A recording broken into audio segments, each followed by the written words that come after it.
Right now, China's detained over 1 million Uyghurs and other Turkic Muslims into concentration camps. They are forced to denounce Islam, adopt atheism, and pledge allegiance to the Chinese state. They would spend hours on end chanting in their crowded cells, "There is no such thing as religion," or "All hail the Chinese state," or "All hail Chinese President Xi Jinping." And if the detainees disobey, or if there's any type of resistance, there is torture being used. There are at least 800,000 and possibly up to a couple of million folks in these detention facilities. Nails are being pulled out, teeth are being pulled out. They're using snakes to interrogate. People are being beaten until they're dead. They're being sterilized, a method used in genocide. They're forced to sit on what's called a tiger chair, where they're clamped down on this chair for hours on end, oftentimes in solitary confinement. People are being sent to these camps for random reasons. One of them could easily be you are in contact with someone abroad. You have a family member abroad.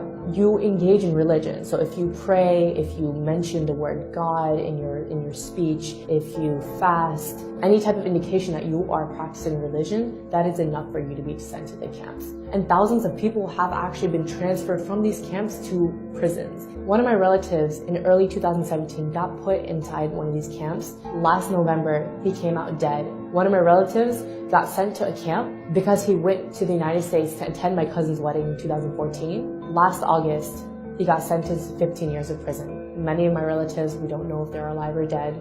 And there's not a single Uyghur who doesn't have at least one family member in these camps or some form of detention or prison.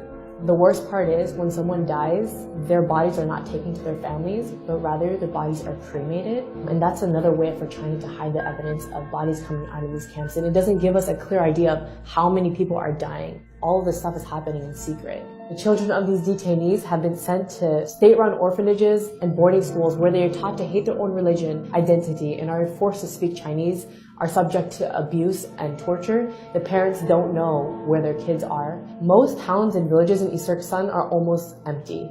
Around 70 to 80% of the civilians are all gone. You walk through the street and it's eerily silent because most people are in some form of detention or prison. Schools and factories are now being transformed into these concentration camps. The entire nation of East Turkestan has essentially become a dungeon for its people because China monitors their every action, even in the homes. So there are millions of hand government cadres who are living in Uyghur homes to make sure they're not engaging in religion and to assess their political views. Practicing Islam is completely banned. So for me to even say something like, "Oh, I'll see you tomorrow, God willing," is prohibited because you said the word God. Even having an Islamic name is a crime. So you have to change your name from a name like Muhammad or Fatima to an ethnic Han name. Thousands of Uyghur women are also forced to marry ethnic Han Chinese men. And this is another way to get rid of the next generation of Uyghurs. So why is China cracking down on Uyghurs and Turkic Muslims specifically? East Turkestan is really rich in minerals and resources,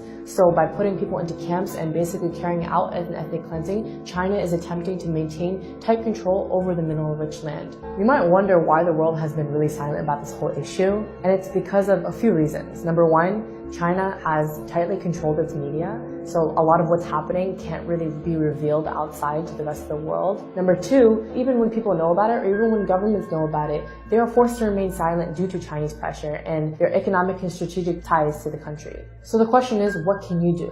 What we need to do is raise awareness, because right now, most of the world has no idea that this is happening. Pressure your government leaders to acknowledge China's occupation of East Turkestan and its systematic campaign to wipe out the Uyghurs and other people of East Turkestan. Support your local Uyghur communities. They're in dire need of international support. Come out to their protests. Organize protests in front of Chinese embassies and bodies that can actually take action to challenge China's ethnic cleansing of the Uyghurs.